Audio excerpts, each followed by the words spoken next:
Hello and welcome back to Book Nook. At Book Nook, we're constantly reviewing books for you, dear viewers, so that you can make considered reading choices.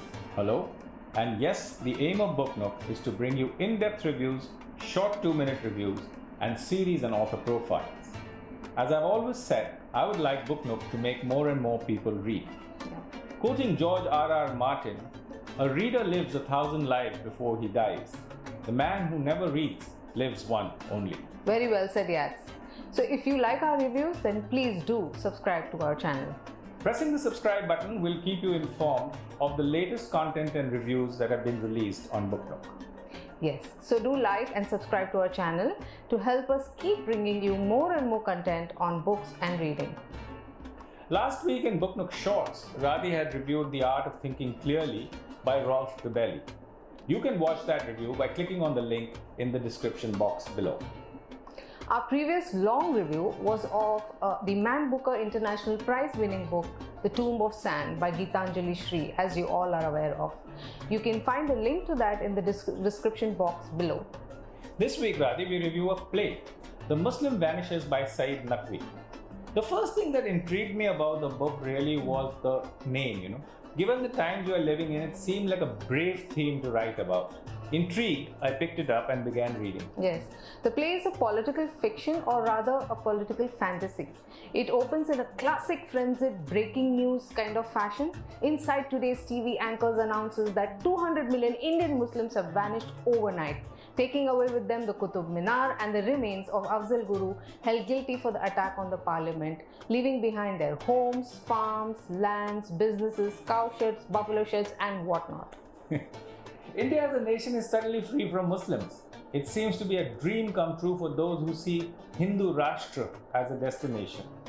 However, things are never quite what they seem to be. As the upper caste or the Sarvanas believe that they will have a free reign over the assets left behind and use this exalted position to create a more egalitarian social order while ruling over the country. However, the lower castes and Dalits have seen the opportunity too and seized upon it. Their numerical superiority ensures that for once the electoral balance will tip in their favor. The law of unintended consequences kicks in. Without the Muslim votes, the balance of power is upended. Chaos reigns everywhere. We have an election commission divided, media houses bewildered, and the political class is fearful. Unlike in the play where the Indian Muslims vanish overnight, in reality social change creeps in slowly and quietly until one day we wake up to find that the world has changed irretrievably. At the age of 82, Naqvi has written a play that is both thought-provoking and disturbing. As someone who has been a product of India's syncretic tradition, Naqvi probably feels a great sense of alienation in the India of today. Yes, the play touches upon a few relevant themes: othering, alienation, insecurity, betrayal. There's a great deal of nostalgia in the writing, a sense of what was and what has become. There is also a sense of sadness and loss that comes across. Natural, I guess, very identity is called into question. The play is in 4 parts. Since it's a play, Naqvi can be lenient with the timeline. So we have characters who travel in time to comprise an 11-member jury to find a way out of the impasse.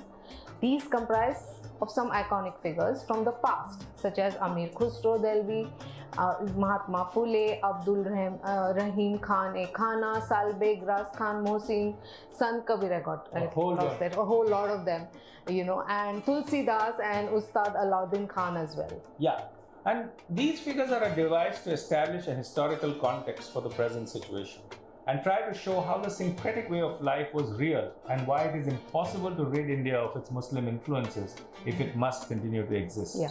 In order to read this book, one has to willingly suspend disbelief. The little gems about the cross-cultural influences on dance, music, worship, food and lifestyle are in direct contrast to the current propaganda of us versus them. Yes. To quote the dialogue of Amir Khusro from the play, what has gone unstated is the disruption of 1,000 years of cultural commerce, civilizational sharing, and a way of life in which all communities have participated. We, who have come from another world, pointing to the sky, finds the current situation seeped in hatred quite incomprehensible. I am a God-fearing Muslim, but I have written poetry in Sanskrit devoted to Lord Ram. He mentions the work of Salbe, who was a devotee of Jagannath, Rahim, who wrote devotional songs about Ram in Sanskrit, and Mohsin Kakorvi, whose songs invoke the images of Kashi, Mathura, and Vrindavan to underscore his point. While the core idea is brilliant, there is no character development as such, nor is there any protagonist.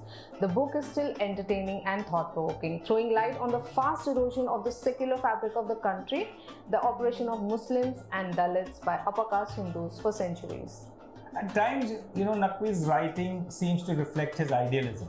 He posits a fairly, simplistic solution to the issues which may seem completely impractical today.